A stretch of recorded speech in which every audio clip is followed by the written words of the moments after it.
Right, so what's your first name? Brenda. Brenda. What's wrong with your shoulder, Brenda?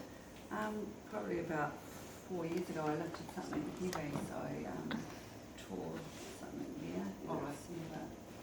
Never been right. Okay. Yeah, I came Sure. up huge as soon as a result of it. Oh, that's a shame. Yeah. Show me what movement you've got in that arm. I can just feel it clicking. You can just feel it clicking. If you've got movement up like this. Yeah, and out at the side. Yeah, cool.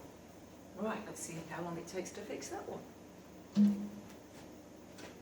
Right, I wear white, not because I'm the oldest virgin you've ever seen, but because as energy gets pulled off Brenda or anybody else here tonight,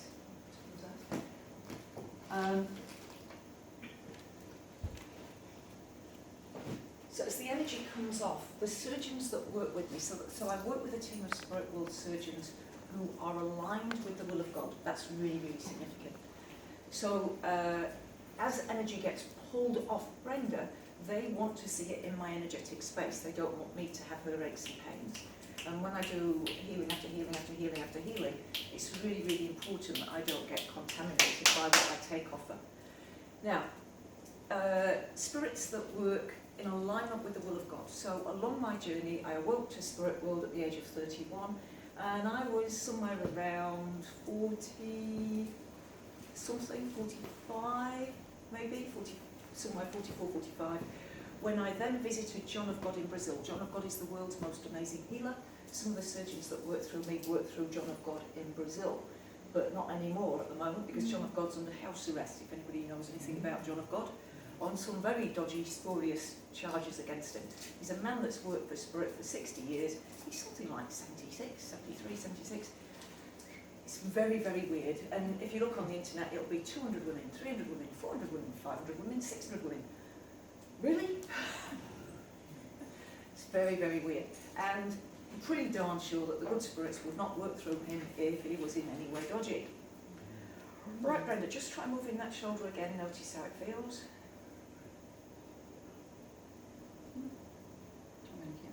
Yeah, just see how it feels. Any difference in there yet? No, not really. Not yet. Just going to look at that one side a bit.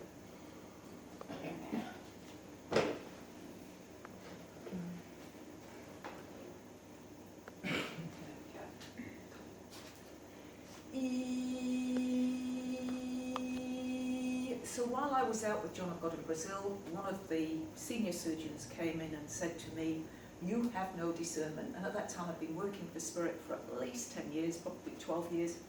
And I said, "What do you mean I have no discernment?" And he said, "If somebody knocked on your door in the dead of night, say 2 in the morning, and said, come with us, we've got an emergency, would you go?" I said, "No, I've got 2 kids, 8 and 6.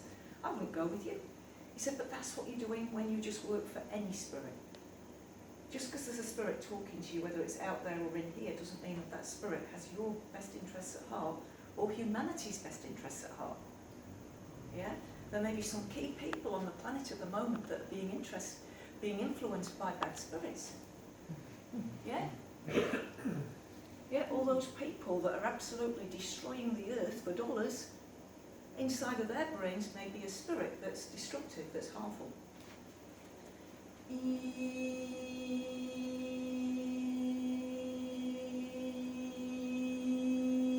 How do you know if the voice in your head is you or a spirit? There's an interesting thought. Let me give you a little example, shall I? Okay. It's been a hard day. You deserve a wine. Or a beer. Or some chocolate. Yeah? Or a cigarette. And then there's this other one that says, "It's been a brilliant day. You deserve a wine. Or some beer." Is that you? How many of you got that little voice that said it's been a hard day, or it's been you deserve? Yeah. Yeah. What if it's not you? What if it's not you? What if it's a discarnate spirit? I'm going to need to take the heater on.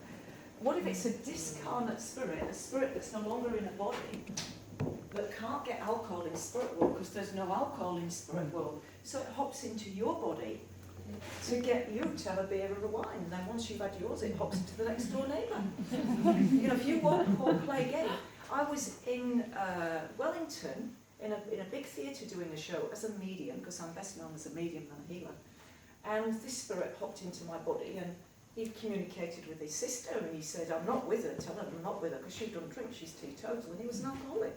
So during the interval, he went round the audience, he had gin and tonic, half a shandy, a glass of wine, but he went with his sister because his sister didn't drink, so he wasn't going to spend the interval with her. Amazing. But think about it, the next time something drops into your head, you deserve, just check, is that you or not? Who's running your life? If you're not conscious of the voices in here, you might not even decided who you married. That's a bit scary, isn't it? Right. Brenda, just give that another go, see how that's feeling. It feels better actually. Even Yeah. as I sat there, I can feel it. Awesome. Mm. Brilliant. Give her a round of applause.